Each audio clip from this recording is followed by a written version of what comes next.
Welcome to the program, everyone, and as always, welcome to Oblivion. Maybe for real this time. Jason and I are investigating this movie called The Conjuring from 2013. It's June 15th, 3:07 p.m. Wait, 3:07 p.m.? It's not 3:07. Jason, what did your watch say? 12:29. No, you're supposed to do a fun thing. We're doing a thing for the show. Oh, yeah, it's 3:07 on the dot. Yes, 3:07 That's p.m., weird. but no, this must have stopped because it's clearly later in the day. I don't know what's going on, but we're going to find out. We're talking about The Conjuring from 2013. I'm Dusty Lane. I'm Jason Mitchell. And we are the Cinebytes.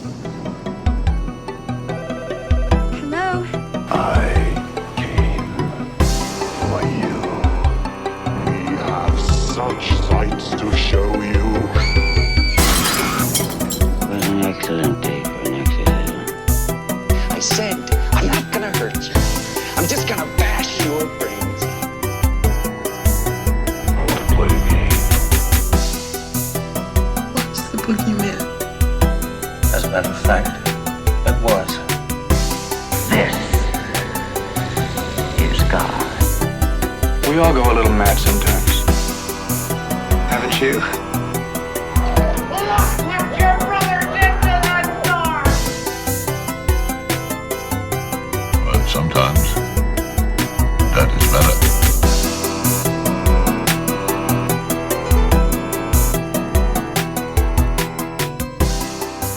And we're back. Here we are, talking about The Conjuring from 2013, directed by James Wan. What are you thinking about this one, Jason? I thought it was good. I didn't know what to expect, honestly, and it impressed me. Yeah, had you never seen this before? I know I have, but just this era. Too long ago. I guess. It just was mixed in with a couple other movies of its time, too. For sure. Kind of was thinking of Insidious, and this was a good one, man. I kind of remember talking shit about this movie here and there, but I don't know. I had a pretty positive experience overall this time. Yeah, I think it was good. Yeah, for sure. Rated R, of course. 112-minute runtime. Our studios are New Line, Safran, Evergreen Media, Warner Bros. Release. Our setting is in Harrisville, Rhode Island, of all places.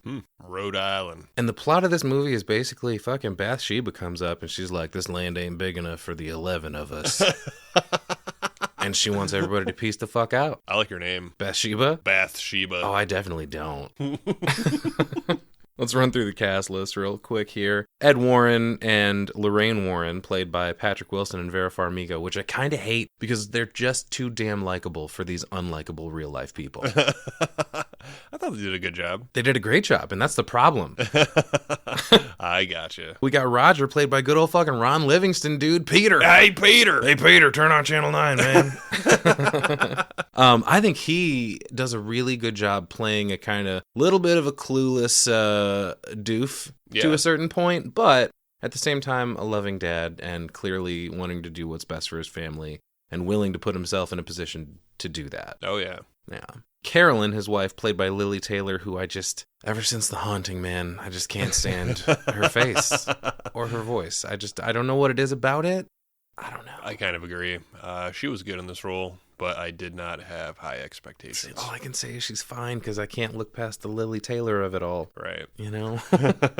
So we have their 5 girls. This is the Perron family, which is a real-life family. This is an actual documented case that the Warrens investigated, yeah? Yeah. Yeah. No. So the 5 girls are Andrea, Nancy, Christine, Cindy, and April. Andrea played by Shanley Caswell, right? Shanley Caswell. That's what that word says. Nancy is Haley McFarland. Christine played by Joey King. Cindy, Mackenzie Foy, and April, Kyla Deaver. I think all these girls are pretty good for the most part. No, they all have their own shit going on here. Not a single one of them looks like a sister. I'll tell you that. Absolutely. Nobody in this family looks related at all. That'll happen. Will it? To this degree? None of them share a single feature.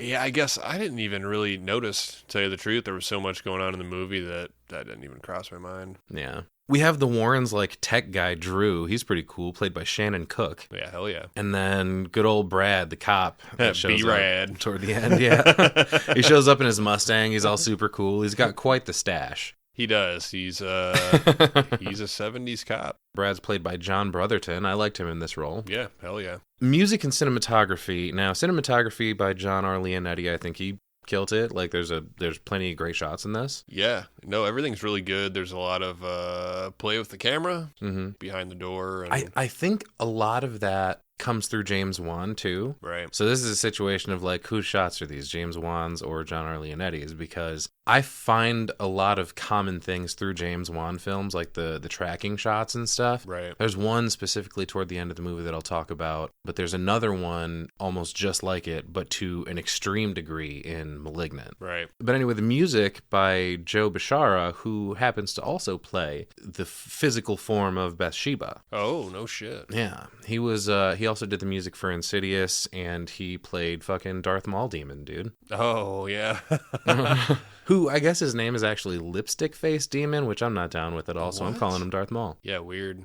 Yeah, the music for this movie is really good, but it's music, but it's not music. I'm not going to say it's a song. It's a sound design with like an orchestra. Right. Yeah, there's a lot of loud hums and you know, and it like creates tension. Swells and crescendos and screeches and all kinds of stuff, yeah. Crescendos.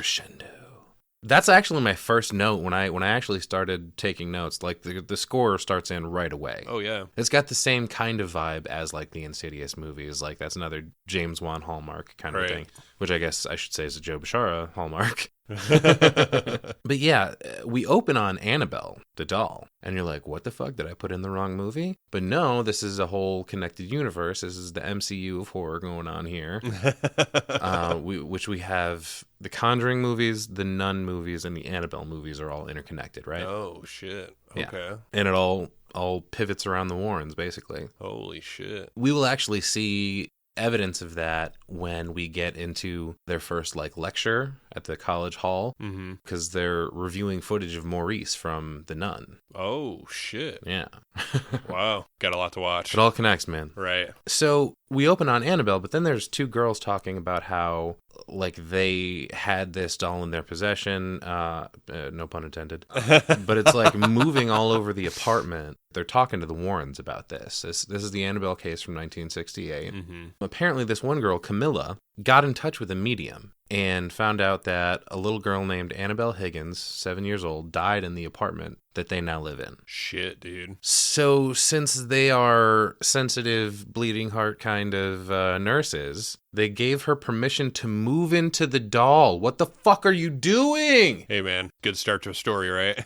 I guess that's why there's so fucking many of them, but jeez. I feel like a lot of these movies is always like that. Well, it started off with, why would you do that? Yeah, honestly, a lot of movies could be cut short by somebody just going like, hey, you want to go to a hotel? Right.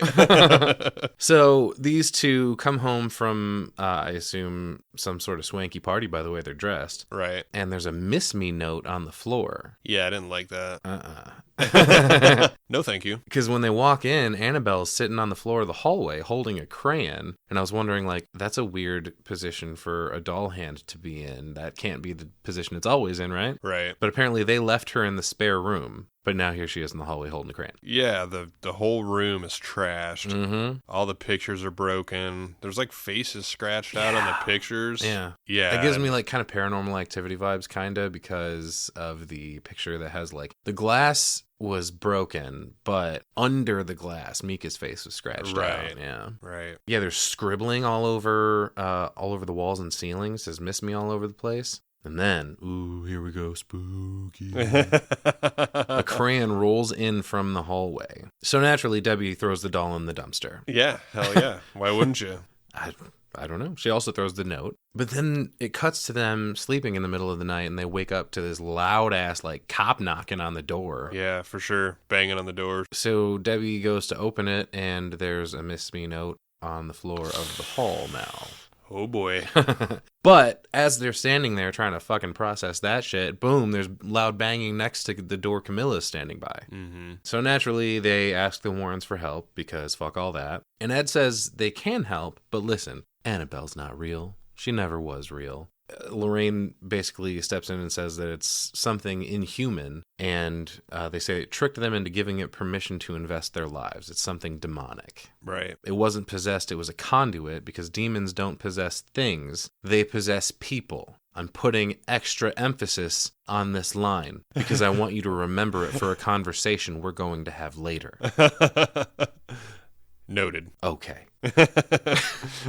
We cut to a lecture in like a college hall, and it's the Warrens giving a presentation about something. Everybody's got questions, and of course, most of them are about the fucking Annabelle doll. Oh, yeah. They're asking where it is, and Lorraine just says it's someplace safe. Don't fucking worry about it. Another guy in the audience asks what the Warrens call themselves, and Ed goes into like a little laundry list of like, oh, we're demonologists, paranormal researchers, and Lorraine again interjects and she says kooks, you know, crazies, wackos, whatever. I'd like to add assholes because the Warrens fucking sucked. And then all of a sudden, oh shit, we get an info scroll. Yeah. So here we go. Let me get my best 1960s here we go. Announcer voice or something here. Since the 1960s, Ed and Lorraine Warren... No, I'm not going to try that. I'm just going to read it. Ed and Lorraine Warren have been known as the world's most renowned paranormal investigators. Lorraine is a gifted clairvoyant. I'm putting quotes on that. They didn't. I'm going to. While Ed is the only non-ordained demonologist recognized by the Catholic Church. Out of the thousands of cases throughout their controversial careers, there is one case so malevolent, they've kept it locked away until now. Based on the true story. You should take over for fucking Robert Stack. I think that already happened because he's been dead for quite some time. I don't know. I don't know who does it now, but you should fill in. Then we get a title card, The Conjuring. Here we go. And you were right, 1971, Harrisville, Rhode Island. We get the Perron family arriving at their new home. And they haven't even gotten out of the car yet, and I'm already annoyed by Lily Taylor. No way, man. Her reaction to his like, do you hear that? She's like, hear what? I don't hear anything. And then he's like, exactly. She's like, oh. Like, it's just so forced, and I don't know.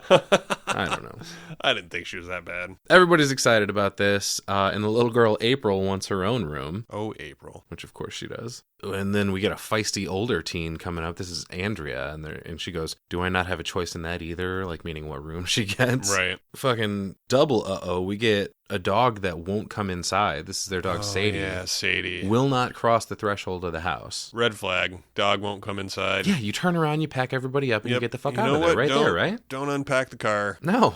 Do not unpack the car. Fucking dog knows, man. We know the dog knows. Apparently they just moved from New Jersey, so this has to be an upgrade. Joyzy. And then, oh shit, we got a needle drop. Fucking Time of the Season by the Zombies. Oh, hell yeah. What's your name? Who's your daddy? Anyway. Who's your daddy? Who's your daddy? We get a little move-in sequence and a really cool tracking shot under a piece of furniture, like as she's running up the steps carrying a box. Right. It's pretty cool. Yeah, hell yeah. But it looks like the fucking McAllister house in here. It's chaos everywhere. We got 5 girls running around. We got fucking Ron Livingston trying to fucking calm them all down. Lily Taylor's running around somewhere. Joe Pesci's standing there looking like a cop. I don't know what the fuck is up. Are your parents here? Are your parents home? Yes. Do they live here? No. Cindy wants to hang her wind chime, and she goes out to do that and tells April that Mom wants him back inside. Mm-hmm. But April found something. Yeah, she's out by this fucking scary ass tree, man. Yeah, it's pretty gnarly. It is I don't know how else to explain it. It's a big scary tree. It's like 2 big burls connected in the middle by like a little bit of a skinny trunk. Like this tree's actually kind of got a pleasant hourglass figure. But then all these like crazy ass branches coming out from it, all twisted. You can just tell what the tree is for. Is all I'm gonna say. Well, the tree is for breathing, Jason. It's shaped for something. It's not. It's a tree. Like, yeah, it's one giant gallows. Yeah. Yes, that's what I was getting at. But no, April is sitting under this creepy tree, checking out this creepy music box. And she's looking at it, and then I don't think we see the mirror at this point. Mm-mm. But we do see that she's like looking into something, and then looks behind her like, oh shit, what's that? Right. And then there's nothing there, so she shakes it off and goes inside. already getting bad vibes, dude. Creepy. So the girls are inside. It's nighttime now. They're playing the spinny Heidi Clappy game. Yeah, I didn't really know how to explain this other than it's kind of like Marco Polo with clapping and no water. It's, yeah, a little bit. I mean, it's hide and seek, but the problem is they blindfold the seeker, which is usually a problem trying to seek things. Mm-hmm. So... Well, and then, the clapping element is the Marco Polo thing, Sure. kind of, so it's... Yeah, it's different. Yeah, I liked it, though. Yeah, for sure. But Dad comes down and almost blows their cover. God damn. Dude, just go turn on Channel 9 and let them do their thing, Peter. Peter. But yeah, like, no wonder the girl almost immediately trips over a box. Fucking poor thing's blindfolded. Right. She's walking through a hall and asks for the second clap to get closer to whatever target she's approaching. But then Cindy is, like, right next to her, so she chooses to not clap like an asshole. Yep, cheater. But Christine, who is the seeker here, eventually opens a closet door, asks for the third clap, and then when Nancy does that, she like tackles her into the fucking wall, knocking a board loose. Yeah, which I thought this was crazy as hell. So this is almost like it might as well be a little closet underneath the stairs to go upstairs. Yeah. And then she This is where Harry Potter sleeps. Right. They bump this board, and then... Roger sees, oh, wait a minute, there's something down here. Mm-hmm. And it's a cellar or a basement, and it's just crazy to me that... It reminded me so much of Barbarian when they're fucking, like, discovering the extra bonus rooms and Justin Long's, like, down there, like, with a tape measure measuring the tunnels, like, oh, extra square footage. Yeah, hell yeah. Oh, man, I wonder if I can sell this house for more. Resale value is going up, man. Yeah, Roger goes down to scope out the new cellar. It's dark as fuck, and he burns himself with a match. I just, right away, there's a reason that's all boarded up, Yeah. It was boarded up well, too. I mean, but, okay, let's say you're moving into a new house, Jason. Yeah. If in this house you discover a secret stairway down to a secret cellar in your new house, what are you going to do? Oh, I'm going down there for sure. Yeah, you're absolutely going down there. Absolutely. You need to follow me with a camera. But do me a favor, when you come back up those stairs, don't leave the matchbox on them like Roger does here. Oh, I didn't notice that. He actually, when he comes back up, he makes a mention of extra square footage, which I thought was funny. But now it's bedtime, everybody, and Sadie is acting all weird outside. She won't stop barking. Yeah, and another red flag, man. Mm-hmm. Animals always know. They always know. Good boy. Or girl. I think it's it's confusing. I don't want to get into this until the end because there's a little punctuation mark to put on all this, but there's something special about Sadie the dog, okay? But the name Sadie would suggest that it's a girl. I guess is all I was getting at. Because you said good boy, and I was saying good boy, good girl. Yeah. Good doggy. This is about when Carolyn and Roger decide they're going to christen the new house.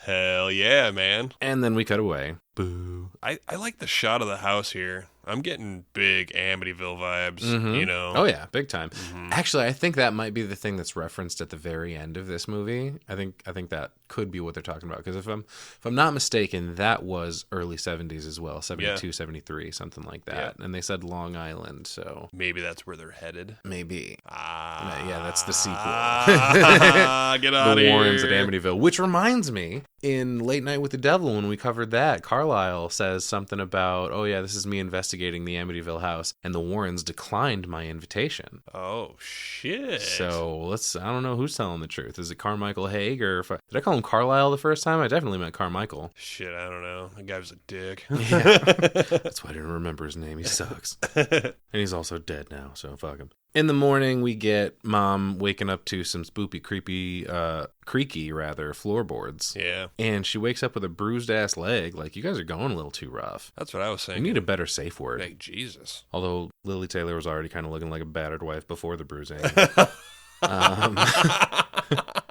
But everybody in the house is complaining that it's cold. The oldest sister says something about, oh, there was a funky smell in my room. And Carolyn's like, is it still there? No, problem solved. Oh, good. Went away. This is the first time she noticed there's like a big grandfather clock downstairs, and that has stopped at 3:07. Oh. Yep. She also notices all of a sudden the closet door is open. Oh, no. That's what you thought. Door to the cellar. Right. Yeah. But nope, turns out Roger's down there exploring. Yeah, there's a big-ass piano down there. It's pretty cool, too. She plays a couple notes on it. Lily Taylor's terrible, man. She doesn't know what to do with her hands ever. She's like flailing them around unnaturally. I don't know what to do with my hands. Jason's doing some great space work over here, guys. Can't see him, but he's... But oh shit, hang on a second. When she gets to the kitchen, there's another clock stopped at the exact same time, 3:07. Damn, dude. Mm-hmm. This is about when April comes around looking for Sadie, but she can't find her. Uh-oh. Yeah, goes outside to look. Yeah, man. Damn, dog. That's a dead dog, dog. Oh, Sadie's dead. Oh, Sadie. Poor Sadie. I wish there would have been a little more context here other than just No. a dead dog. No. No? I think that's what's good about it. Mystery dead dog. I want to see how. What? You want to see a dog die, Jason? No, not. I don't want to see it die. I want to see how it dies. Oh, okay. God, you fucking monster. So, to change the subject away from the poor dead dog, we cut to Monroe, Connecticut, where the Warren home is located. Dude, I like their haunted horror room shrine thing. That's where it's the only part of it we see at this point. Right. Yeah, the camera is positioned inside the spooky, fucking creepy, cursed horror room. And he mentions to whoever he's like showing around, we keep everything locked in here, look around, but don't touch anything. And yeah, it's just a crazy ass room full of artifacts, all taken from different cases the Warrens were involved in. Yeah, dude, fuck that.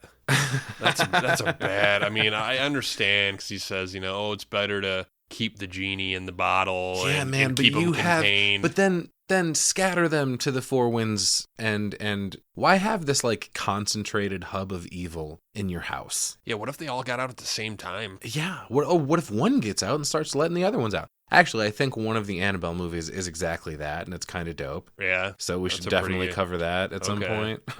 Yeah, it just seems... I don't know, dude. Well, he says everything in this room is haunted, cursed. Nothing's a toy, not even the toy monkey. But that's why we have a priest come by once a month to bless the room. Problem solved. See, that's pretty crazy, dude.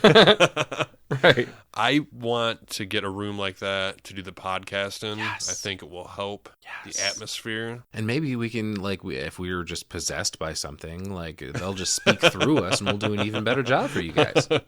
This dude wants to see Annabelle. And I think Ed's enjoying this a little bit too much because he kind of gives him some finger guns, right this way. He explains that Annabelle is a very powerful demonic. And I'm just shut the fuck up, doofus. Just his delivery on all this stuff is just putting out fuckboy energy a little bit. Kind of, again, back to Mika. His same kind of just general vibe in this moment. That's not Patrick Wilson's interpretation of Ed Warren. But apparently something happened to Lorraine during an exorcism. And as he's explaining this, oh shit, we got something peeking around the corner. Oh, nope, it's just his daughter Judy. Yep, just little Judy. In the room she doesn't belong in. Yeah, stay the hell out of the haunted room. Right. We have so many signs. I know you can't read yet, poor little kid. But look at all these signs. They mean no. Yeah. Man. She can read. She's 10. Just the thought of having that room. Imagine if that was off of our podcast room right now. Mm-hmm. That's fucked. It's kind of fucked. That's why we don't have that. Right. We get a little shot of Ed and Lorraine talking for a minute, and just two of the hottest people playing two of the grossest people. I can't stand it. It makes it so, I don't want to like them, but they're making me like them. Yeah, I didn't do any research on... I just assumed that this, based on a true story thing, was my favorite, Texas Chainsaw, based on a true story. Hey, maybe ideas are pulled, but it's not fucking based on a true story. But that's this is based on an allegedly true story. Right. So I seen that watching this and was just oh, cool, dude. Mm-hmm. Seen that before, so I didn't do any research on that. But now knowing, since we're having this discussion, I'm curious. I do want to know. Mm-hmm. Lorraine sees that Ed is thinking about something and she goes, stop blaming yourself. That's about all we get of them, but they are endearing together. I just wanted to mention. Right. Cut back to the Perrons, and we get a little Sadie grave. Sadie's got a grave. Sadie's got a grave. Good girl. We get another clock stopping at the same time. Once again, 3:07. 3:07. What the fuck was that? I don't know. Being goofy. We go to Christine in bed, and she's disturbed by something. And then, again, paranormal activity vibes, she gets yanked on and blames Nancy. And she yells at her. She's like, stop farting. It's gross. It really stinks in here. Oh, poor Nancy. I couldn't tell if they were trying to be funny or if this was just written poorly. But either way, it was hilarious. No, that's a like good upfront. It's a good line because they're sisters. That's the way they would talk to each other. But no, Right. she's smelling that rancid, rotting Right. meat smell, which is the demon being around. Like its entity is causing that smell. Demon's farting. It's a demon fart. We cut to some TV static, but then it starts looking real funky and swirly. Yeah, it looks kind of weird. I don't know what was up with that. Just some paranormal shit happening, you know? Roger's sleeping face down. Some might say it's paranormal activity. We hear some thuds, wakes Roger up, and then we hear a door creak open. So he's kind of investigating here. The one specifically at the end of the hall starts tripping, dude. It's moving kind of wildly. Right. Here's more thuds. And then he sees a window open, you know, so all this weird shit's happening.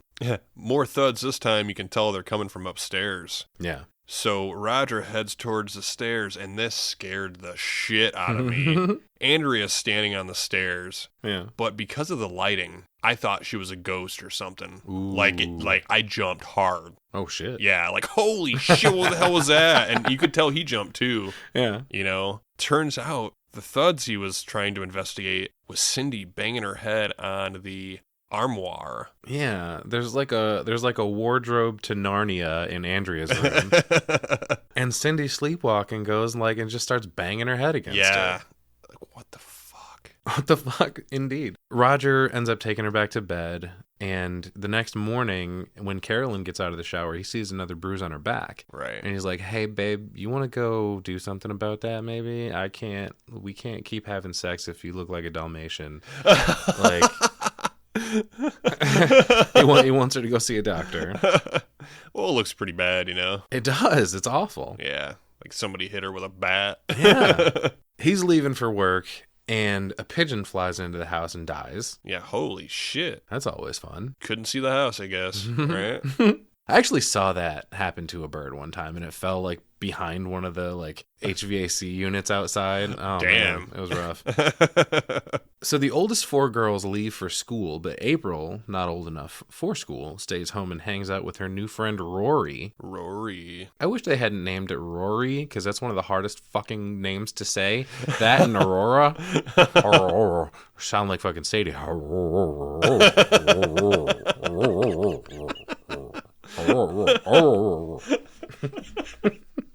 So Mom walks in, and April's like, "You can see him if you want by using this music box." I'm like, "Oh shit, don't fucking do it." Yeah, there's a little mirror inside the box. But and she says, of course fucking tries. Yeah, she says if you open the box and play the music and turn the key, Yeah. that you'll be able to see Rory in the mirror behind you. And then she turns the music on, and it goes, "I'm looking at the man in the mirror."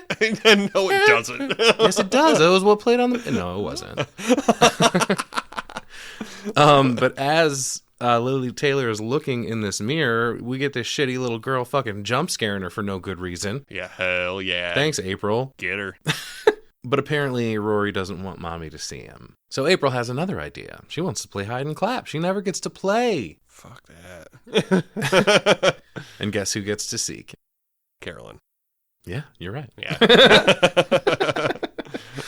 Dude, this is a dangerous ass house to play this game in. This woman is going to fall over that banister to her fucking death. That's what I thought immediately. Like wow, you're fuck up, the you're bruises. upstairs. She gonna die. Yeah, you don't know this house well enough yet. And she does about, she bumps into the banister, and I was like, Yeah. oh, damn, watch Yeah, out. speaking of the bruises, there's another one. Fuck. Right. She's like, "Oh, second clap." Yeah, Carolyn follows the clap into where Cindy was banging her head. Yeah, back in Andrea's room. Right. The doors creak open on the armoire. Yeah. And hands I love the pop way you out. say armoire. The armoire. That kind of sounds like Rory and Aurora. Rory or armoire. So these doors open Wide. and Both doors. Yeah, and hands come out of the clothes and clap. Mm-hmm. But she hears Cindy behind her. Well, it's April, but April, I'm sorry. So, yeah, the wardrobe is empty when she goes and checks it out. She hears footsteps behind her, and fucking April comes in and busts Mom for taking off the blindfold, which of course she did. Fuck that. All of a sudden, she's tweaking. And turns out April was in Christine and Nancy's room, and I'm like, hey, kid, stop fucking yelling. Jesus. You're 3 feet away from your mom. Why are you like, you weren't even close, Mom. I was in Christine and Nancy's room. Fuck, man. There's no one else in the house. There's no TVs or fans on or anything. You can just kids. You can just talk, man. It's fine. Don't yell at me. I hear you. We cut to a phone call Roger's on, and it doesn't look good. He's losing work. He's a truck driver or some shit. He's got to go to Florida, and whatever this trip is a week turnaround starting tomorrow. So he's about to be gone for a week. Yeah. And these girls can't afford that because Roger is the rock so far of this family, you know? Yeah, I mean, they just moved in. He's got to do what he's got to do so they can keep this house. But shit, it's a bad time to leave, isn't it? Mm-hmm. Ghosts are grabbing feet. Ghosts are fucking farting. You know, it's just... Dad needs to be home fucking for pandemonium this. over here, Yeah. man. Just a scary, stinky house. Yeah, you gotta just tell whoever you're on the phone with, like, look, man, I can't do it. Fire me. Fucking fire me. Can you make it a 3-day? No days, man. Are you kidding me? You can't. You got. Tell you what. How about family road trip? Everybody come on. Jump in the back of the trailer, you guys. They make a semi-truck for the Brady Bunch. Yes. Like a double-decker. That'd be great. But it's bedtime again. Christine is getting yanked in bed again, which is a sentence I never thought I'd say. She almost gets pulled off the bed this time. Damn near pulled out of the whole thing. Right. Yeah. Nancy is clearly in bed asleep, so she's blaming Nancy for yanking on her feet. As soon as she gets, like, almost pulled the fuck out of the bed, she looks over, and Nancy is peacefully slumbering. Yep. Like, ain't no way it was Nancy. She looks over the end of the bed, and there's no one there. She looks over the side of the bed, and then under it, and then the floorboards start creaking a little bit. And then the door hinges do too. Oh, shit, the door is, like, slowly closing. Yeah, shit, somebody's behind the door. I didn't see shit here, did you? I didn't see anything. I think that's what's implied, because Nancy Right. doesn't see it either. Right. When Christine wakes her up, she goes, like, do you see it? Someone's standing by the door looking right at us. Like, oh, fuck. Like, what the hell's going on there? Nancy gets up and shows her nothing is there, but then she smells something nasty. Did you fart again? Goddamn demon farting again. She goes, oh my God, it's standing right behind you. And then the door slams, clearly not by Nancy. Everyone runs to see what's going on, and Roger's trying to, like, convince Christine it was just a bad dream, but Christine says, no, it talked to me and says it wants my family dead. Shit. Fuck, man. Swinging for the fences, Pretty Bathsheba. fucking heavy, man. We cut back to the Warrens, and Lorraine and Judy are yelling at their weird bird Winston. I thought they were taking care of chickens, but I feel like I don't know couldn't what get the fuck this I thing couldn't is. get a good look at it. You really. didn't see the fluffy, like, puffy top of this bird's head and shit? I just seen kind of a fence, and I don't know. I was like, oh, No, dude, they were, like, chickens. crouched in this, like, enclosure, and there was one specific bird they were talking to. His name is Winston. Wow. Cool. I'm like, look, dude, I don't know what kind of bird this is, but I don't like the way it's looking at me. I know that. Or looking in general. Birds are cool. Yeah, birds are cool. Okay. Lorraine tells Judy to get behind him for some reason. I don't know why. Like, are you about to fucking pounce? Leave that bird alone. Yeah, I don't know. Winston ain't doing nothing to you. Winston. Father Gordon apparently wants them, according to Ed, to check out a case, but Ed doesn't want Lorraine to go. Yeah, he's worried that something's going to happen to her again. Yeah, because apparently there's a little bit of a history we have yet to uncover here. Mm-hmm. But she's like, do you remember what you said to me on our wedding night? And he goes, can we do it again? She's like, well, yeah, but after that. They're actually pretty cute together here. But she says God brought us together for a reason, not to write a book. Which, why not? Maybe that book is what helps people. Yeah, maybe. The Warrens then have, like, a little side mission here. They have, like, another family, their house, they go investigate this other family's house. Mm-hmm. And they prove that wind, pipes, and boards are these people's ghost, and it's not actually haunted. Lorraine says that there's usually a rational explanation. But that scene is short-lived, because then we cut back to Lily Taylor taking some drugs while Sleepwalk plays. That's usually a suicide scene setup. Mm-hmm. Yeah, she's she's taking iron pills, thinking that that's her issue with her bruises. Mm-hmm. Yeah, because she's looking like a fucking Dalmatian, like I said.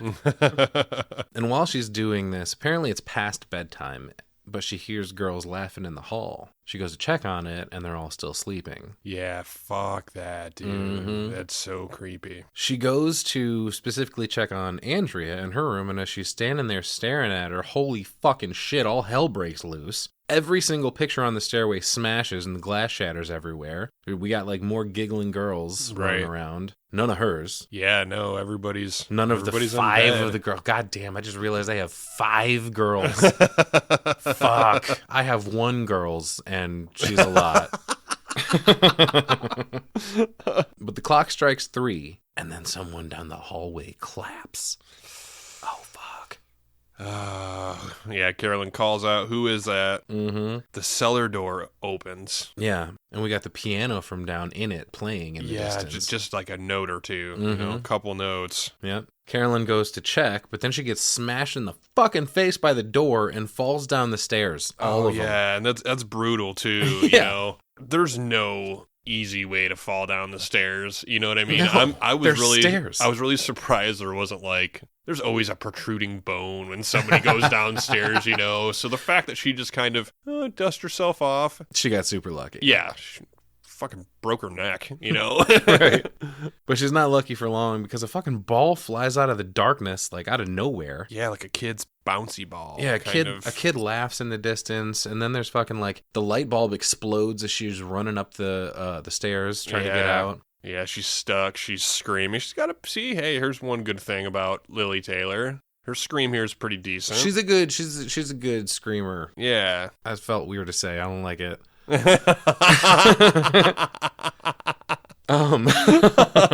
She's a screamer, all right. So she's up at the top of the stairs and she lights a match, and that goes out. She burns herself. She starts to light another one, and there's a girl that asks, "Hey, want to play hide and clap?" Yeah, fuck. And then from behind her in the darkness, 2 hands pop out and clap a couple times. We get Cindy sleep headbanging on Andrea's wardrobe again. Yeah, holy shit. And then she puts her in her own bed and then hears more thumps coming from the wardrobe. Yeah, she goes to investigate here, and this creeped me out. Cindy sits up when the doors open. Undertaker style. Right. Exactly. Yeah. Exactly. And she's looking above Andrea because, all of a sudden, there's a gross lady on top. Yeah, some kind of demon shit. or something on top of the armoire. She's just like, Which then this is all timed so well here. Yeah. Right? Yeah. Because as this is all happening, Roger comes home. Just in time. Right. Hears screaming, comes inside. Yeah, Bathsheba jumped on Andrea, by the way, upstairs. So she's like on top of her at this point. Bathsheba. But I like that Roger makes the choice to drop what he's holding and run rather than trying to bring his shit with him. It was just a little thing, but I thought it spoke to his character. Right. A little bit, you know? Yeah, for sure. But everyone is fucking scared and confused. Roger's yelling like, "God damn it, somebody tell me what the hell's going on." Mm-hmm. And then we go back to the Warrens. At Massachusetts University Wakefield, Ed is giving another lecture explaining fear. And this is where we see the video of Maurice the Frenchman from The Nun. Oh, okay. Not played by the same guy, but it's supposed to be the same character. Right. Apparently, unfortunately, this guy was molested by his father. In the video, he starts crying blood, and then we see an upside-down cross materialize on his skin. Sick, dude. Ed admits to this crowd that he's never performed an exorcism, but he's assisted on many. He also says that there are 3 stages of demonic activity: infestation, oppression, and possession. Infestation is the whispering, the footsteps, the feeling of the presence of something. And then I noticed in this moment when it pans back out to the crowd, because we start to like do a slow zoom in on Lily Taylor that we find out is also in the crowd. But sitting in the front is actual Lorraine Warren. Yeah. Yeah, did you catch that? Mm-mm. No? She has an unmistakable face. Nice. No, it's not nice. But it was there. Do you remember Opal Covey? Kind of has those same vibes. This is like a local Midwest specific city reference, but I gotcha. So yeah, she's kicking it there. He explains that the oppression stage is where someone specifically is targeted, probably the most vulnerable. And that's when we notice that Carolyn is also in the crowd. And then finally, once the victim is broken down, that's where you get your possession. Carolyn approaches the Warrens outside and asks for help. And when the Warrens arrive, there's like Brady Bunch playing on the TV. I thought that was an interesting little nod. Fucking Brady Bunch. But right when they walk into the Perron home, Lorraine gives Roger a weird look right away. That kind of caught my eye. Apparently everyone decided to start sleeping in the living room. Yeah, they just said the girls feel safer when they're all together and it's warmer. I mean, it makes sense, you know. Right, they mentioned the rancid smell again. And Ed says it could be a sign of demons, so smelly sons of bitches are always farting. Yeah, Roger's starting to explain a couple things that are happening around there, and they have a door tied off because it rattles all night. Ed mentioned something about, the door bangs in threes, doesn't it? Yeah. Yeah, I love that there are all these rules like, okay, you got he likes to bang on the walls, always in threes, it always stops at dawn. These are the hallmarks of the killer it's here. It's just like typical stuff, you know what I mean? I think it's funny that... Yeah, we must be dealing with something big. Hey, here we go. Heard that. Check. Yeah. Check. Yeah. He's got his little list. What the fuck is the word I'm looking for here? God damn it. Checklist? No, not checklist. No, he's got the forms that he's got to fill out to, convince himself that they're dealing with something big here. Ed does mention though that the banging in threes is meant as an insult to the Trinity, and I'm like, oh boy, here we go. The Father, the Son, and the Holy Spirit, which is really fucking stupid and a wild overreach to me. It's all religious. Like, yeah, of course that's what it means. Fucking morons. It's all God-related, man. Yeah. It has to be. Yep, sure does. Carolyn shows them the wardrobe, but Lorraine wants to see the cellar. That's what she's interested in. She goes down there and meditates a little bit. Oh, hey, here's where we find out that the armoire wardrobe was here when they moved in, which is a big thing, too, because I was wondering, why the hell is your little closet being possessed? But it wasn't theirs. Right. You know what I mean? Yeah. So that makes more sense.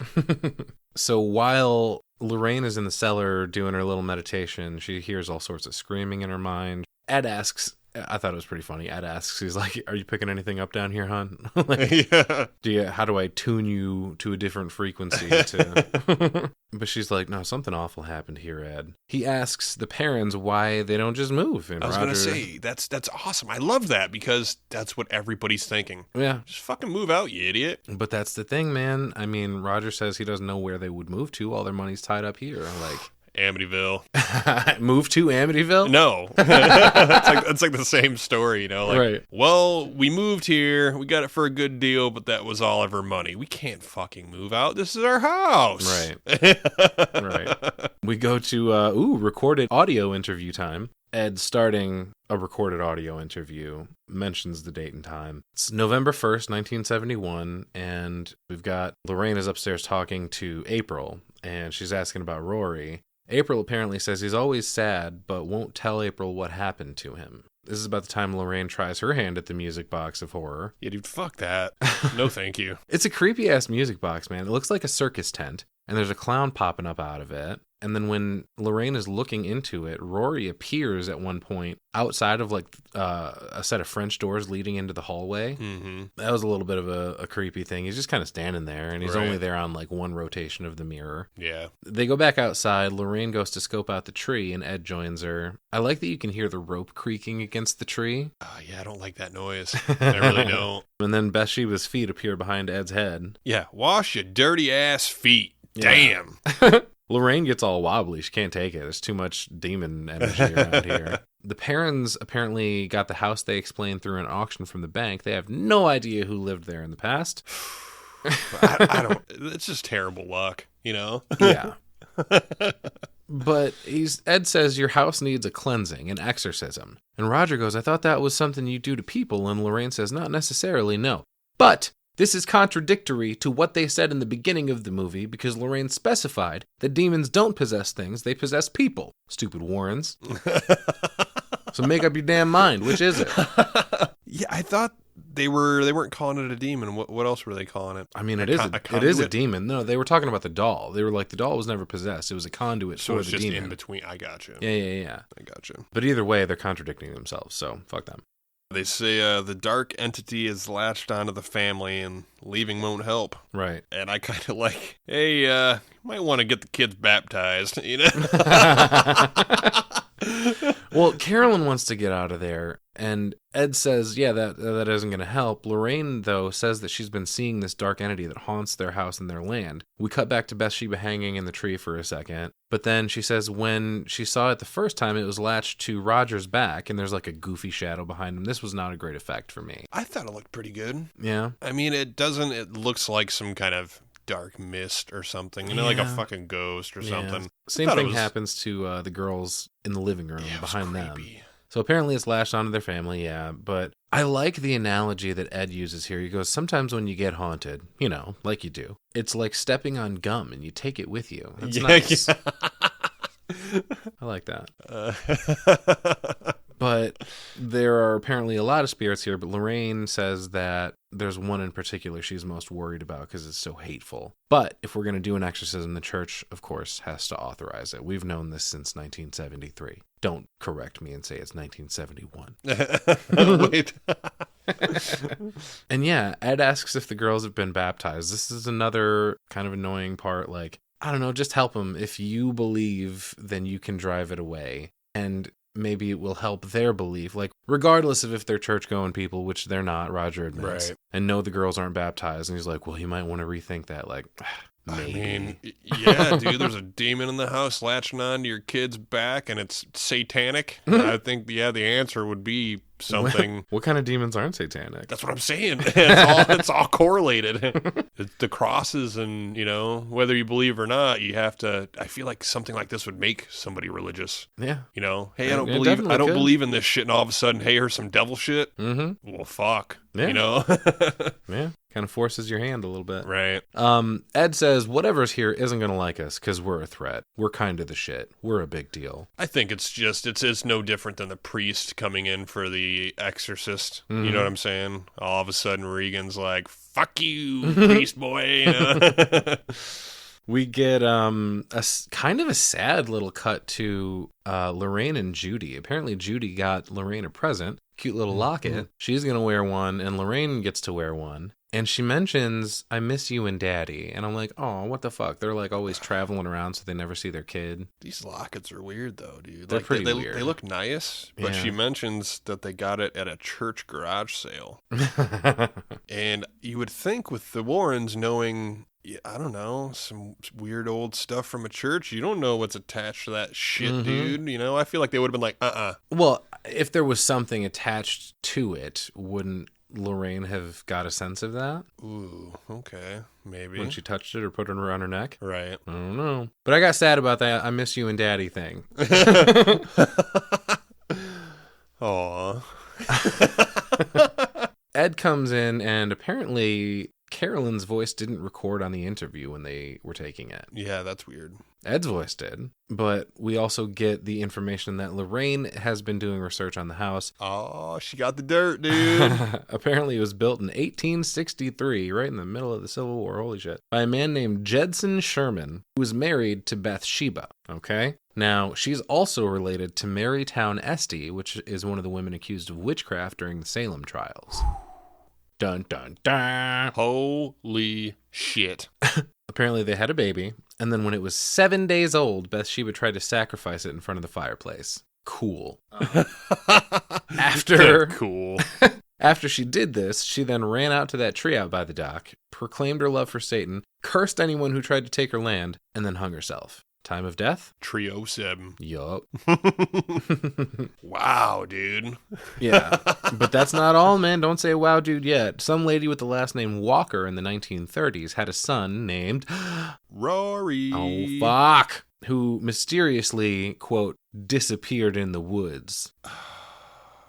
Apparently there was someone else that killed himself in the cellar. There were a lot of other deaths on the property. And they were all, if you think about it, Ed points out, of people who took her land. Yeah. Oh, yeah. At this point, as they're talking, the tape recorder starts playing on its own. but it's like quickly taken over by static and demonic sounds. Mm-hmm. And oh fuck me, now their clock stops at 3:07. I'm not even in the same house. Fuck, dude. Fuck around and find out. But speaking of that house, we do go back to the Perrons. Drew, the tech guy, and now Officer Brad Hamilton shows up in a Mustang. Fuck yeah, this car's sick. B-rad. I love that Drew's talking shit to the cop right away. Yeah, he is. Just the second he fucking sees him. What are you doing here? You gonna shoot a ghost? We get another needle drop here during a pretty cool setup montage. It's a really cool sequence, actually. Like, it just like keeps panning to the right, and we see Drew in various positions setting up cameras and stuff, and lights and levers and strings and all kinds of stuff. I really like the bell on the doorknob. That's foolproof. Yeah, I mean, all good ideas, makes sense, but I thought this montage was insane. I'm going, how was there this many cameras in this house in 1971 or 73 or hey, whatever? Man, that is what they do. That's just like, there's like 100 cameras in this house. Yeah, that's what they do. So there's 100 tripods with 100 photography cameras on it. Yep. Giant flashes. It's just, I don't know. Well, they probably got all their money from the church, so it's fine. Oh, it's not going to lighten up, is it? Love it. So the next scene we go to, oh cool, we get a car guy scene talking about the old Chevy. Yeah, hell yeah, dude. This is also where we get the explanation that there's a thermostat on the camera. That's what triggers it to take a picture. In this particular camera, it's like outside, aimed at the tree she hung herself from. Mm-hmm. But the change in temperature is what triggers the camera to take a picture. Crazy. Pretty cool. Yeah. But this tree is where Bathsheba done did hanged herself. I don't know where the Chicago accent came from when he was like, yeah, this is where the witch committed suicide. Yeah. But yeah, this thick-ass tree, gnarly boy. It kind of looks like the Whomping Willow from Harry Potter. Carolyn can't handle the child sacrifice information, but Lorraine explains to her it was never really a child to Bathsheba. It was a tool to elevate her status with Satan. Cool. Cool. Lorraine reaches out and grabs Carolyn's hand, and I'm like, whoa, dude, invasion of privacy, because now she can see stuff. I would have been pissed. Like, you didn't ask to look inside my brain, you bitch. Did she know that she was looking at her brain, though? It doesn't matter. She ended up telling her right away. She's like, oh, yeah, it's a gift I have. I would have been like, wait a minute. So you just, without my permission, grabbed onto my hand so you could look at my memories? Fuck you. Get out of my house. Stay out of my head. But she sees a nice day at the beach, and it gives Carolyn a good memory. So, okay, whatever. Let it slide this time. Ask next time. In the other room, oh man, here we go. We got Drew flirting with Andrea. Yeah, ooh. Yeah, he shows her the cool blacklight trick. He's like, pretty far out, isn't it? She's like, yeah, it's groovy. But I think they're about to go steady or something. I don't know. The door starts to open on its own, and everyone draws their attention to it. Oh, nope, it's just Roger coming out of the bathroom. Yeah, that was actually funny, because I thought that for sure. I was like, damn, that's quick, dude. Oh, yeah. Nah, Brad had to take a piss. Oh, yeah, it was Brad. I'm sorry, I said Roger, but it was definitely Brad. No, Brad. He's like, sorry, had to go. Yeah, when you gotta go, you gotta go. Ed and Drew are listening to the feeds coming from the different rooms and some headphones in a particular room, and oh damn, Ed breaks out this cool-ass exorcist kit. I mean, it's not as cool as Father Marin's, but it'll do. Right. This is just a shit ton of crosses and a fucking Bible, all right? Mostly the crosses, yeah. He like sets them up all over the place, and he's like, oh, the presence of religious icons pisses the ghost off. Yeah. Pisses the ghost off. He's trying to provoke it by putting them throughout the house, basically. But meanwhile, Ed says he doesn't believe in vampires. Okay. Yeah, that was funny. It's like, a vampire? Yeah, I don't believe in vampires. Yeah, no, that's bullshit. Brad is filming his own coffee cup for some reason, and then they hear a bell, and then Brad immediately gets defensive. He's like, it wasn't me. Right. But this time, yes, the cellar door is opening on its own. The camera flashes once again. It's 9:18 p.m. They go downstairs, but he says to keep the cellar light off. And he starts talking to the entity, and we get this very, like, ghost hunter show scene. Oh, yeah. He's, like, waving his microphone around. They don't seem to be getting much of anything, but Lorraine does suddenly look like she's going to be sick. She's kind of doubled over. It's not until they go back upstairs that that the door slams behind them. Mm-hmm. And Drew's talking more shit to Brad because he looks scared, and he's like, oh, hey, what happened? You look pretty worried over there, man. There must have been a draft. Yeah. Brad notices that the clock has turned to 3:08, so that's a good sign, right? Right. He says, I believe the clock. Cut to breakfast time the next morning. Roger says he's going to take the girls for some ice cream later. That's good news. Hell yeah. Anything to make you forget about the demon living in the house. Brad leaves. He's got a shift to go do. There's a cute little scene with the Warrens by the clothesline. But then, suddenly the wind picks up. And there's a really cool jump scare when the sheet comes off the clothesline and like gets stopped by something. It like forms around what looks to be like a humanoid figure standing there. And then the sheet flies up to the window and covers it for a second. And then when it goes away, it's revealed that there's a person standing behind the window. Right. And that is pretty sick. That is Carolyn's room where she's taking a nap. Yeah. It's I think we're supposed to get the sense that that's Bathsheba there. Mm-hmm. And Carolyn, speaking of which, finger bruises start appearing on her arm while she's in bed, and suddenly she wakes up screaming bloody fucking murder, like out of nowhere, from silence to 11. Right. You know what I mean? Like suddenly we have Bathsheba floating above her, puking blood in her mouth. That's always fun. Sick, dude. And then Lorraine comes up to find her, and then like she can't get into the bathroom. She tries to go around to try the other door, and Carolyn comes out of it, and she's like, "Oh no, I'm fine. Just feeling a little nauseous. I think I hear Roger. I'm gonna go this way. Fucking, we're not talking about this right now. We're not gonna talk about what you just saw in my room." But indeed, Roger and the girls do get home along with Drew. And when they get back, Ed's out back working on the Chevy. Hell yeah, man! What a nice guy. You're over here cleaning up my house, right? All these demon farts. Fixing my car. Out here, fixing my old Chevy. This guy's awesome, dude. Hell yeah, and he sounds like a blues brother. Yeah, I really like this because they're having a conversation here, and he says, I really like your spot. Like he, they had mentioned how quiet it is out there. He said, "Say this one." Yeah, I'll sell you my house. Essentially here, Ed spills the tea on actually what happened to Lorraine. Yeah, he mentions to him, because in the middle of Roger thanking him, like, "Oh, I can't thank you guys enough for being here, whatever." And he's like, "Well, I can't take any credit for it. It was Lorraine's idea. I didn't want to come." Right. Because he doesn't like what doing these things does to Lorraine. So I don't know what he's planning for his future and his career and whatnot, because this seems to be what he's built his life around. But he doesn't want Lorraine to do it anymore, because apparently a couple of months ago, while they were working on a case, she saw something. Oh man. I mean, isn't that the fucking plan, though? She's always seeing something, and that's why you guys are doing what you're doing. She saw too much, Dusty. I guess. He says it took a real big piece, and when she got home, she went into her room, locked the door, didn't talk, didn't eat, didn't come out for days. 8 days. But she said she wouldn't say what she saw, so to be continued. Right. Weird. We go back to Brad and Drew. Brad says, "I need to reload." I thought that was funny for a cop to say about needing more coffee. Right. The wind chimes tinkle outside a little bit. Rocking chair moves on the porch. Brad looks out, and he hears a woman whisper, "Look what she made me do." Yeah, what the fuck? And then Brad goes out to investigate. I love this dude's fucking stash, man. It's got a commanding presence. Brad stash. So he backs up and closes the door, and then he sees a maid standing in the room next to him with her wrist slit, and she kind of creepily walks away, and then she appears behind him, and she's screaming at him, "Look what she made me do!" And then as they're reacting to that, then in the background we see Cindy walk by. She's sleepwalking behind them. The camera flashes again, which that's a fucking problem. It means that there's a presence forcing the temperature to drop. Yeah, that means something's following her. Someone's with her. Right. Yeah. So she walks into a room upstairs, and the door slams behind her. The boys run up and try to bust it down. And then there's a boy in the room. They can hear its voice. He says, "Over here, it's safe." That must be Rory, right? Right. And then we also hear him say, "This is where I hide." Yeah, whoa, what the fuck? Yeah, they're talking about the wardrobe. Right. Or something in the wardrobe. Ooh. Mm-hmm. Cindy then disappears from the locked room. Like when they bust into the door, it's like Murders in the Rue Morgue. Like all of a sudden everything is locked, but we know she came in here, but now she's not in the room. Yeah, what the nobody's fuck in happened? the room. Yeah. So Brad runs down and tells Drew, he's like, "I need something called a UV light." Idiot. I don't know what the fuck I'm talking about, but these are the sounds I heard. Can you give me the thing that means the sounds I heard?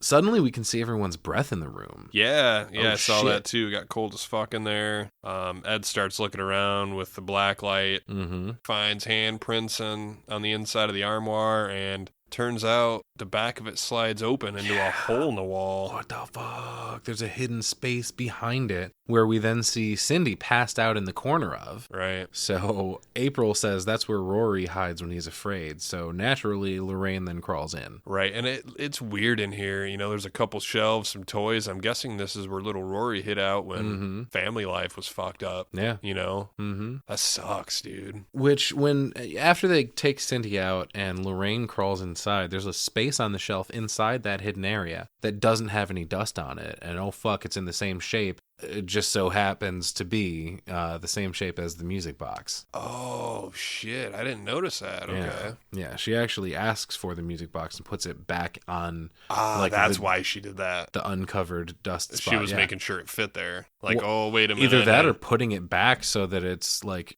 undisturbing what has been disturbed, maybe. I don't know. Oh, yeah, okay. But she finds a rope. Oh, cool. What does this rope do? And then she pulls it out, and all of a sudden it's a noose, and it's, oh, cool. What does this noose do? Yeah, why is this fucking noose in here? Lorraine suddenly falls like 3 floors down into the basement, like through the floor. Right. When she finally gets down to the cellar, she picks up the music box and looks into the mirror. She sees the reflection of Mrs. Walker, and she's holding Rory with a bloody knife. And now she's whispering, "She made me do it." Oh, fuck. Yeah, but it's revealed actually in another shot that it's not just a reflection in the mirror. She's actually there. Right. Oh, wait, no, she's not. Oh, shit, yes, she is, and she fucking appears in front of her. Suddenly, a body swings down as if it's hanging in front of... We can only see, like, the lower half of it. Call that a feet dangle jump scare.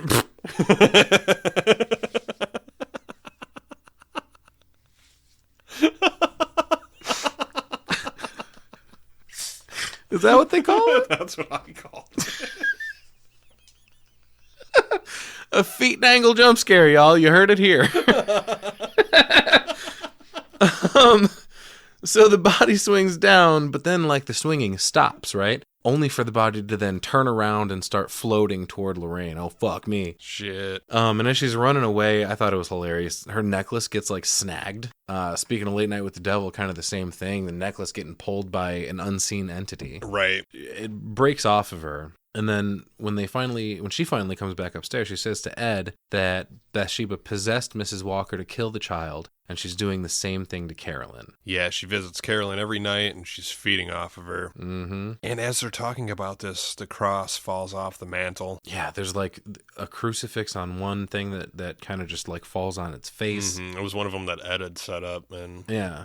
Another one falls to the floor, and then, oh man, Nancy's hair starts to float up slowly, like piece by piece. And then she gets yanked by a big chunk of it off of her feet and thrown across the room. Yeah, smashes into the door, breaks the glass. Damn, she's getting dragged all over the place by her hair, poor thing. Yeah, she's getting thrown all over. Not only is she getting thrown all over, Brad gets thrown. Yeah, because both... So there's a lot going on here, but we got Roger and Ed holding on to her and all getting drugged by this demon pulling her hair. Yeah, an older teen girl and 2 fully grown men. Yeah, like holy shit. Dragging them until Lorraine runs over and cuts it with scissors, because that's how you stop a demon. Just cut the hair it's pulling on. Yeah, might as well cut 6-7 inches off of a young girl's hair. Yeah. Right in the front.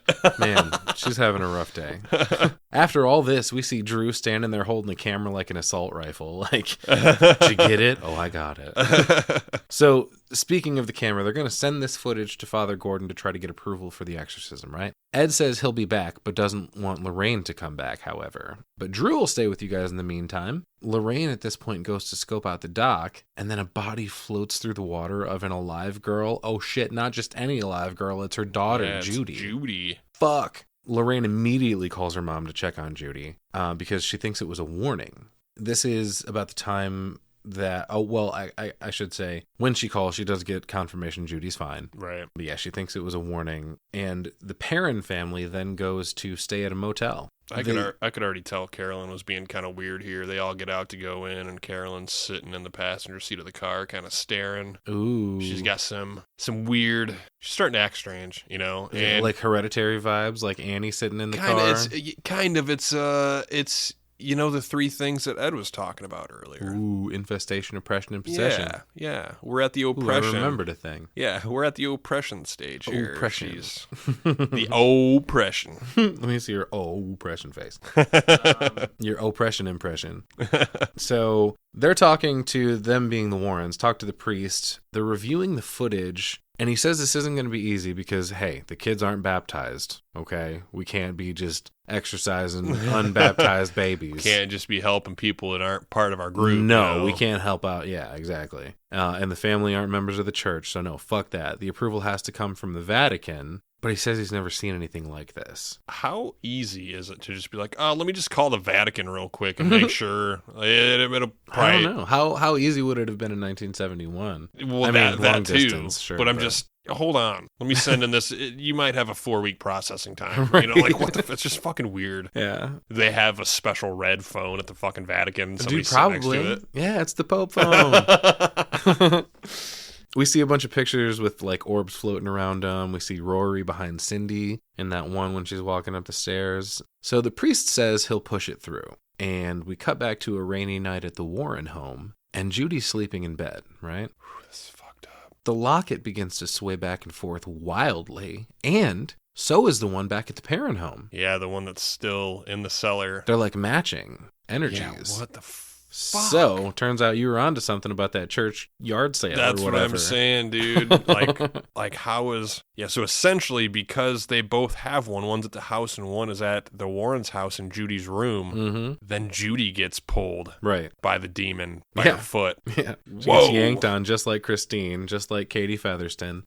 Yeah, she gets up, she's looking around, she's confused. Calling out for her parents, wandering around the Right, house. Yeah. which I was kind of confused about this at first, but they're on their way home, so that makes sense. Yeah. You know what I mean? So Rather they than just her weren't waking up like, oh, I know that it's just my nanny here, but I'm going to call out for my right, parents. Yeah. right. So yeah, they're expected home anytime. Right. But oh hell no! When she walks down the stairs, the door to the spoopy room is open. At the spoopy room. Dude, don't fuck with the spoopy room. But interestingly, she doesn't go in. Good girl. Yeah, it's true. Way to go, Judy. But holy shit! Oh no, the Annabelle doll is gone. Fuck. Yeah, that's bad news. We hear the rope noise a little bit here. Yeah. We hear some banging on a door. And then the weirdest shit, kind of, you know? Yeah, I definitely thought it's like so. a demon holding Annabelle, brushing her hair. Well, back before that, just a smidge. When Judy goes to go back upstairs, the lights turn off up there, which is creepy. Mm-hmm. But then this like extreme darkness, like supernatural darkness, starts to like envelop the house. Everywhere gets darker than it should be. Right. You know? But yeah, there's a lady in a rocking chair all of a sudden brushing Annabelle's hair. And then the doll like slowly turns her head to look at Judy. Right. Fuck. This is when Nana finally wakes up and then the lady disappears. Yeah, Thank God. thanks, Grandma. Jesus. She was sleeping. She's old. Come on. Lorraine feels like there's something wrong. She just gets a sense as they're in the car driving home that there's something wrong. They get home as all this is happening, and then the rocking chair in the corner that the lady was just sitting in, brushing Annabelle's hair, spins toward Judy and flies through the air at her, and then Ed grabs her just in time to not get smashed by this heavy-ass piece of furniture that possibly would have killed her. Right. Man. And then the whole thing is, oh, well, I saw Annabelle. Ed goes to check, and Annabelle's in the case. Yep, like nothing ever happened. Fuck. That was intense. Yeah. Roger then gets back to the motel room, and the girls are like outside waiting for him. They tell him that Mom just left with April and Christine, and she smells like rotting meat. Yeah. Mom's acting weird. Yeah, and she smells like rotting meat, too. Right. Christina asks Carolyn Christine asks Carolyn where they're going, and she won't answer. She's just staring straight ahead, like completely disconnected. Yeah. Oh, yeah. She looks kind of, her eyes are kind of weird here. Mm-hmm. Roger calls Ed to tell him about what's going on, and Lorraine has a cool little detective moment where she like connects that the demon possesses the mother to kill the child. Oh, that's what she does. It fits the killer's MO, you know? Like, obviously, we're cracked going to the this house. case open. Yeah. Thanks, Sherlock. No shit. The Warrens are then arguing, though, about Lorraine coming along. She's like, let's finish this together. This didn't take much convincing at Yeah. all, you know. Hey, Yeah. you shouldn't come with me. Well, we should. okay, let's go. She's like, well, look, we're on a mission from God. Yeah, she goes, let's finish this together. And then we get, Brad's in uniform. Fucking B-Rad. He's got his cruiser with the siren on. He grabs a shotgun and blasts the fucking door open. Yeah, hell yeah.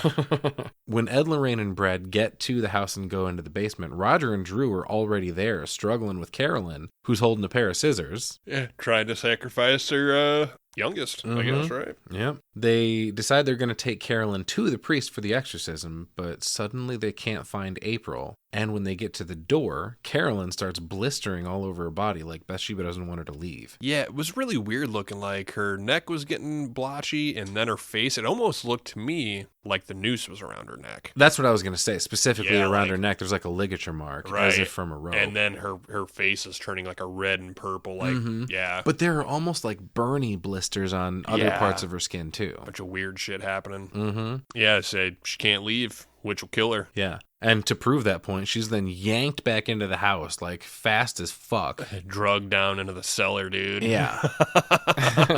By, again, an unseen entity. And then when they get down there, she's, like, flying around the room like a pinball machine, getting knocked into shit. Yeah, dude. I said, this bitch bad.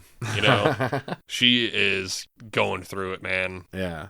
Bathsheba doesn't fuck around. Drew puts Christine in the car at this point and then goes back in to find April. I'm not sure about this move. I see the logic. Maybe she's safer outside. I mean, when it comes to it, all that really happens outside is birds. Right.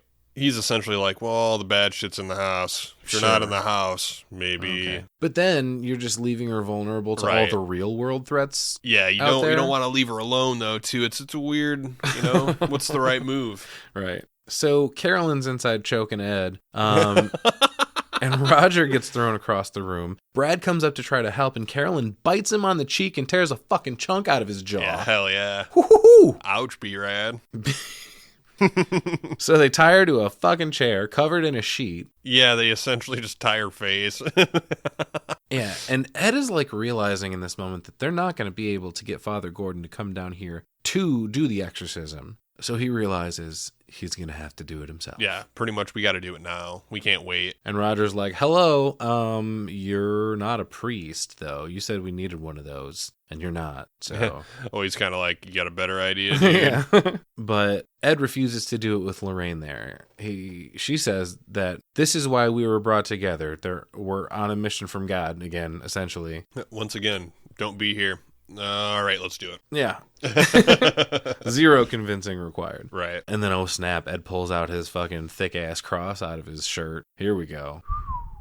So there's a cool upside-down flippy shot as Lorraine goes out to get her book, and it pans up to Drew running through the second floor of the house. He's looking for April, but, like, this is what I was talking about earlier. James Wan is kind of the master of this stuff. Like, he's done it a ton, most notably, like I said, in Malignant, when they have that, like, insane aerial shot that, like, tracks throughout the entire house. Mm-hmm. It's cool as fuck. I love it. Right. But let the exorcism begin, man. He immediately fucks up by dropping and breaking his holy water receptacle. Yeah, damn. Way to go. Suddenly, stuff on the shelf behind Carolyn starts rumbling. She's like creating a fucking earthquake. Right. And then outside, Christine gets spooked by a bird that smashes into the window. And then, oh fuck, here we go. More birds swarming the fucking house. One gets stuck in the window and is like struggling to get out. That was kind of disturbing. Yeah, like busted through the fucking window. Yeah. Another one crashes into the cellar. I noticed my subtitle at this point said speaking Italian. I'm like, no, you idiot. It's Latin.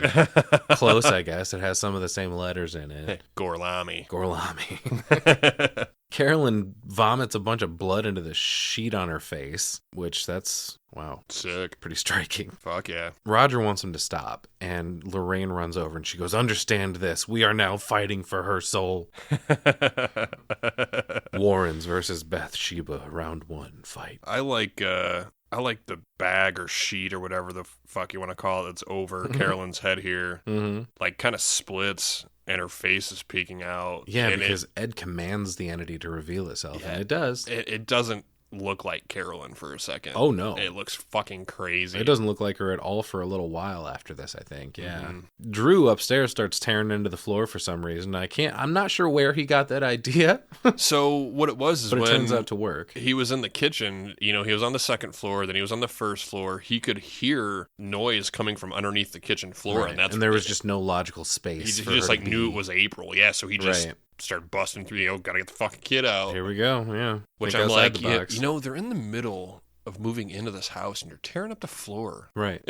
Dick. You got to do what you got to do, man. What else is that kid going to do? You can't just leave a kid rotting in the floor. Edgar Allan Poe taught us about that. Probably smells bad down there. But suddenly, like, all of the chaos of this exorcism stops. And then it stops Ed mid-sentence as well, which kind of sucks. Like, dude, you don't just give up talking like that. You got to keep going. Keep talking. Well, we all know right here, it's like one more trick that the demons got going on because, oh, wait, is everything okay? I mean, I get it doesn't just fucking end like but, that. You know better. But we know better, exactly. Yeah, man, you don't look for an hour and call it quits. You get your ass out there and you find that fucking dog. So, in the middle of all this chaos stopping for about 15 seconds, the fucking chair that Carolyn's sitting in starts to levitate. Yeah. And then spins upside down and sticks to the ceiling. Yeah, like starts banging into it. I like at this point, Ed starts like stuttering in Latin. It's fucking hilarious. I don't know if it was him messing up or if it was a conscious choice because he's nervous. And, right, scared. Yeah, but it was really funny either way. Yeah, he starts yelling, put her down. Yeah, and the demon says, okay. Yeah, smashes Carolyn in the chair onto the ground. At least it's cooperative. He asked it to reveal itself. It did. He said drop her. She did. That's not good, though, because now she ain't strapped in, you know? Now she's just there. Yeah. Bookcase almost falls and kills Ed. Oh, my God, yeah. Carolyn's laughing all crazy here. Mm-hmm. Well, I think Bathsheba's laughing all crazy through Carolyn. Right. For sure. Roger gets pissed and says, you're not taking my wife. Ed starts reading more Latin while he's like surfing on the armoire that toppled over. Carolyn slowly turns her head over to Roger at this point and says, she's already gone. And now you're all gonna die. Yeah. Fuck. At this point, a fucking random shotgun. Dude, well, it's not a random shotgun. It's Brad's shotgun. Oh, okay. I'm thinking this was just sitting off to the side. No, that's how they got into the house, remember? Oh, yeah. Okay. So it cocks itself, which I thought was funny. And then falls forward trying to shoot Ed, but then, yeah, Brad, like, tackles him out of the way. I feel like if this was real life, it would have got both of them. Yeah, maybe.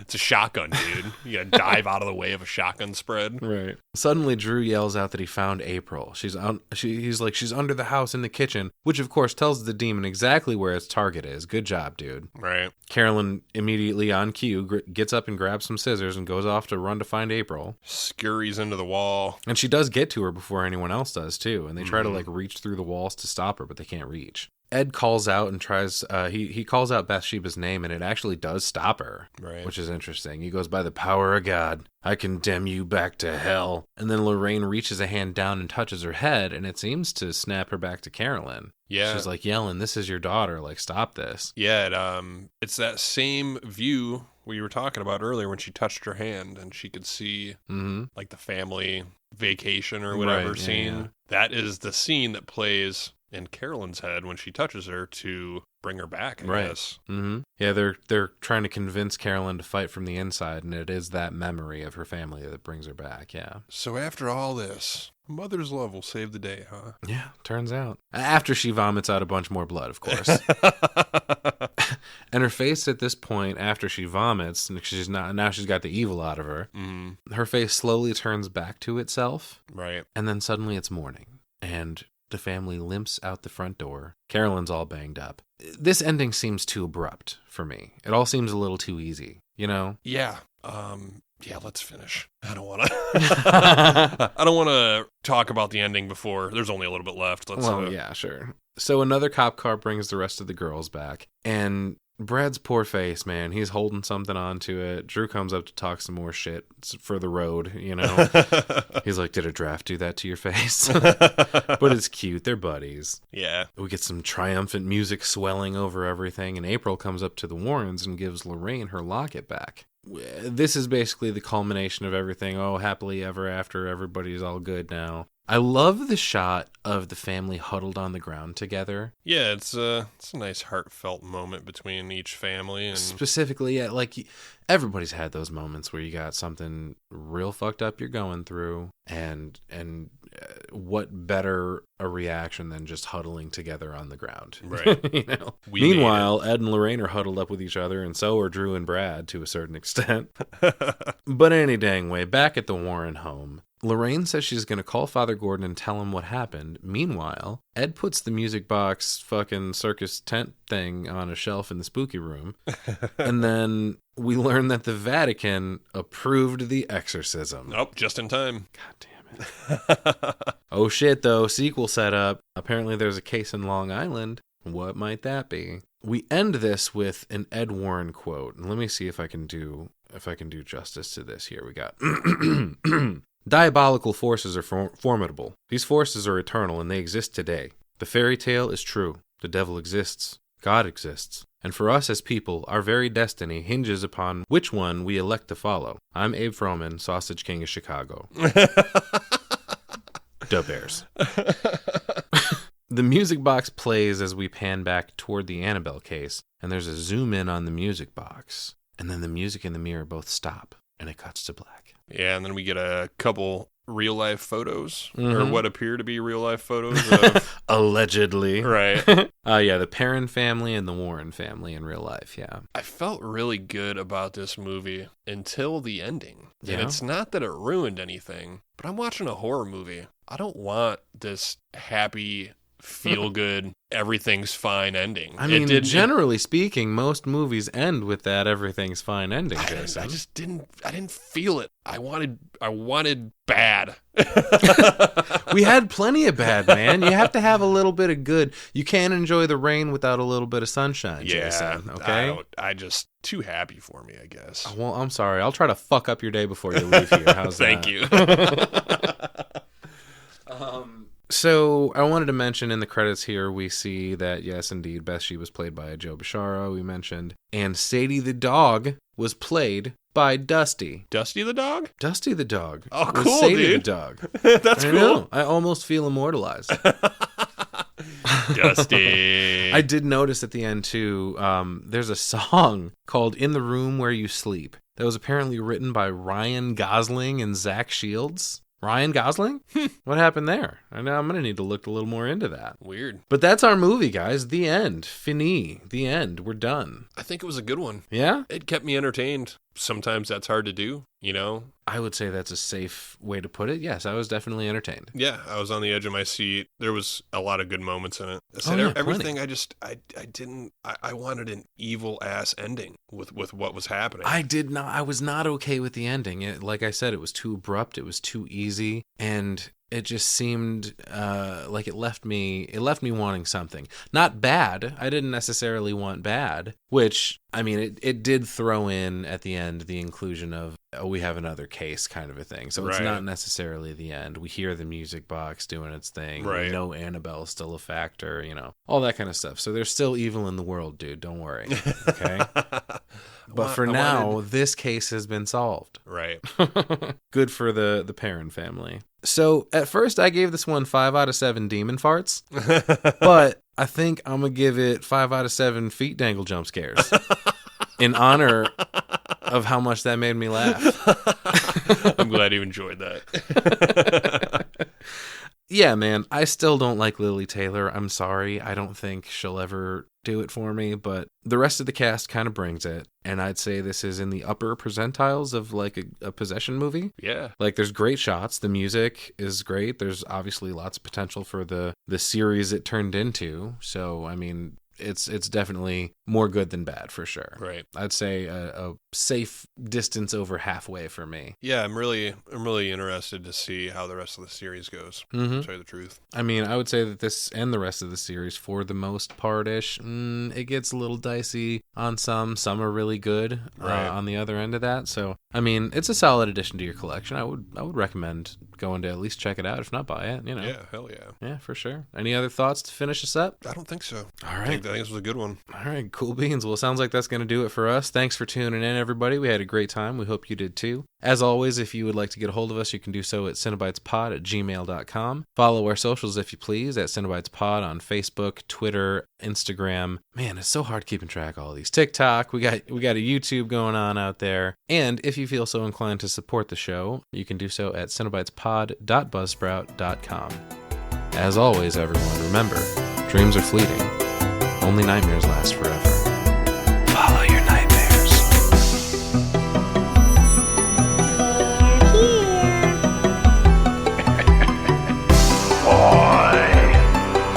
Killer, Mommy. Killer. I bid you welcome.